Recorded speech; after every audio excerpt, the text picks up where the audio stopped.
1 ঘন সেন্টিমিটার কাঠের ওজন 7 ডেসিগ্রাম। কাঠের ওজন সমায়তন পানির ওজনের শতকরা কত ভাগ? আমাদেরকে চাওয়া হয়েছে যে কাঠের ওজনটা এই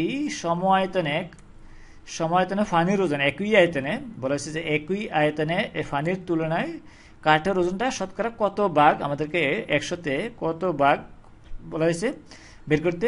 তাহলে আমরা জানি এই 1 ঘন সেন্টিমিটার বিশুদ্ধ পানির ওজন হচ্ছে কি 1 গ্রাম।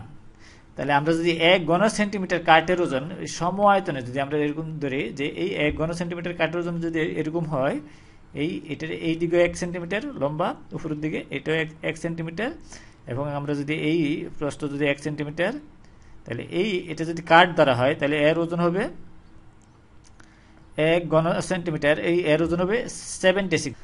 এটা যদি একটি কাঠের টুকরো ধরা হয়, এই পুরোটা যদি কাঠের টুকরো ধরা হয়, তাহলে আমরা যদি কাঠের টুকরো ধরি তাহলে এটার উচ্চতা হবে কি 1 সেন্টিমিটার, 1 সেন্টিমিটার, এবং আমরা দৈর্ঘ্য 1 সেন্টিমিটার, 1 সেন্টিমিটার, এবং প্রস্থ 1 সেন্টিমিটার।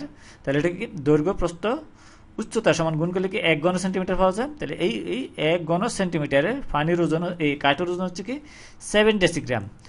এই 7 ডেসিগ্রামকে আমরা গ্রামে নিয়ে যাব। আমরা এইটাকে যদি 10 দিয়ে ভাগ করি, 10 ডেসিগ্রামের সমান আমরা জানি 1 গ্রাম। তাহলে এটাকে 7 ডেসিগ্রামের সমান আমরা 10 দিয়ে ভাগ করলে গ্রামে পাওয়া যাবে। কেননা আমরা 1 গ্রাম বিশুদ্ধ পানির ওজন জানি, এই 1 গ্রাম। এটা যদি আমরা সমায়তনে যদি পানি রাখি, এটা যদি পানি দ্বারা পূর্ণ করি, এটা যদি পাত্র ধরে কল্পনা করি, তাহলে এটার পানির ওজন হবে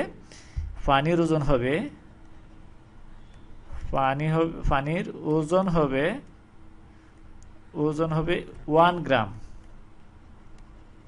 আর যদি আমরা কাঠ ধরে হিসাব করি, কল্পনা করি, এটা যদি কাঠ ধরা হয় তাহলে এটার ওজন হবে, কাঠের ওজন হবে 7 ডেসিগ্রাম। যদি 1 ঘন সেন্টিমিটার পানি হিসাব করে তাহলে 1 গ্রাম। তাহলে আমরা এই দুইটা জিনিসকে আমরা একই এককে নিয়ে যেতে হবে। তাহলে আমরা কাঠকে যদি গ্রামে নিয়ে যাই তাহলে 1 ঘন সেন্টিমিটার লিখতে পারি। এই 1 ঘন সেন্টিমিটার, এটা যদি আমরা লিখি 1 ঘন সেন্টিমিটার কাঠের ওজনে, এখানে প্রশ্নে দেওয়া আছে 7 ডেসিগ্রাম। এটার সমান আমরা পাই, এই 7কে যদি আমরা 10 দিয়ে ভাগ করি তাহলে পাওয়া যাবে গ্রাম। এটা হবে কি গ্রাম। ঘন সেন্টিমিটার বিশুদ্ধ পানির ওজন হচ্ছে কি 1 গ্রাম।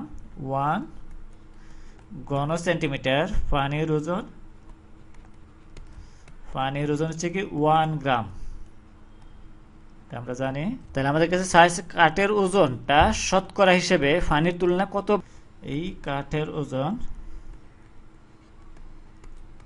শতকরা কত ভাগ আমরা যদি লিখি এরকম, তাহলে আমরা তুলনা করব পানির সাথে, আমরা বের করতে হবে কাঠেরটা কত ভাগ।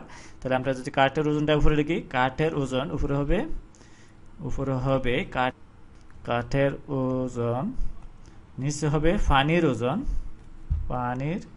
ওজন। ওই অনুপাতে শতকরা কত ভাগ কাঠের ওজন আমাদের বের করতে হবে, পানির ওজন